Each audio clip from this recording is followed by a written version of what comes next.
project. Next project is again a design project, sponsored by Space, and the peculiar aspect of this project is that these guys have with the management from the physics department as well. So hi, my name is Mukund Ramesh. These are my teammates, Ishwan Liu, Michael Lee, and Cyrus Dip.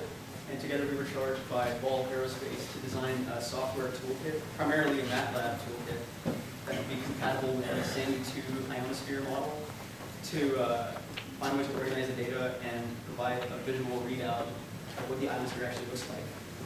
The application of this would be that we can use our software toolkit to aid with mission planning, such as like if they were to send a satellite into space or something, they could use this to figure out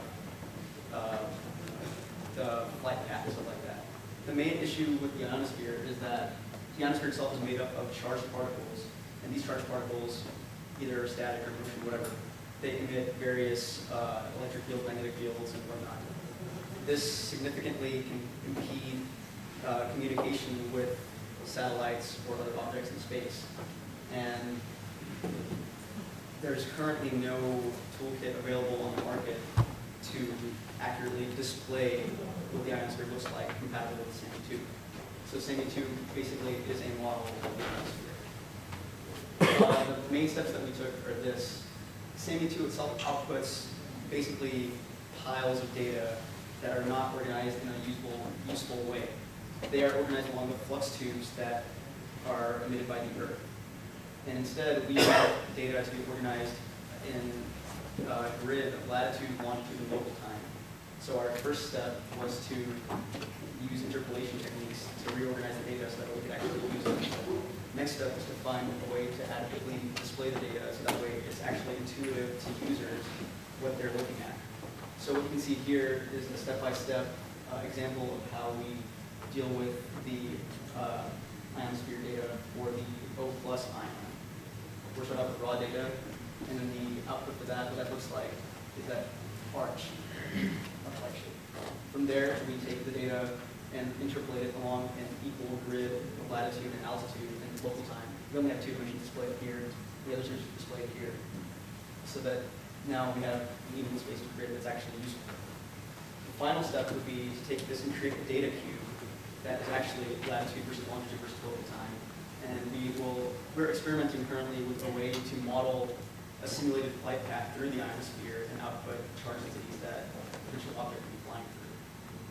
For next semester, we are going to be working on integrating it into a 3D model, perhaps through MATLAB, load functions, or integrating it with Google Earth. And then also, we will be providing a useful user interface. I guess we can open questions.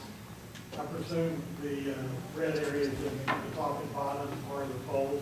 So red areas are high density, blue areas are low density. Right, I mean you have them versus latitude, so I presume the center of that chart is the equator. The equator goes like this. Yes, I know. So, yes. I mean, if there were 0 degrees on Oh, that. yeah, well, there's actually a slight offset due to the way the magnetic flux lines work around the Earth. So as the Earth moves, it actually changes. Okay, well you didn't have a scale on it. Oh yeah, we don't have it labeled, but our output actually shows. Okay. Just for the purpose of this, we can give you that useful. Is the idea to determine when you're going to try to penetrate that layer, or if you need to, or how much power you need to use, or? It's mostly to see if we can maintain communications with objects that are currently in space or going to be in space. And also, the Ball Aerospace works closely with the Air Force, so this also has potential military applications. We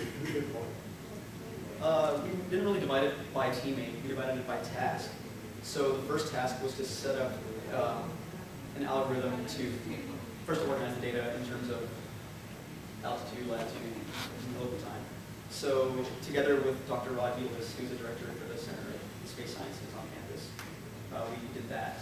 And then we took that task ourselves and sort of decoded our own. We didn't really separate by teammate. Does that make sense? Ouch. I don't know what else to say. You're going to teach people how to reduce specific tasks and functions. I don't know how else Well, you accomplish that. meet together, I guess, coding was done by us at various points, and we did a each other's code. Okay, so all of you coded? Sure. Yeah. And we all did research, of course, and we all met.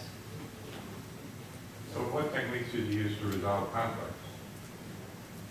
Well, Or Conflicts during during any meetings. conflicts, if all of you were coding, or somebody had an idea and nobody else liked it, or? Well, that didn't really come up that often. Okay.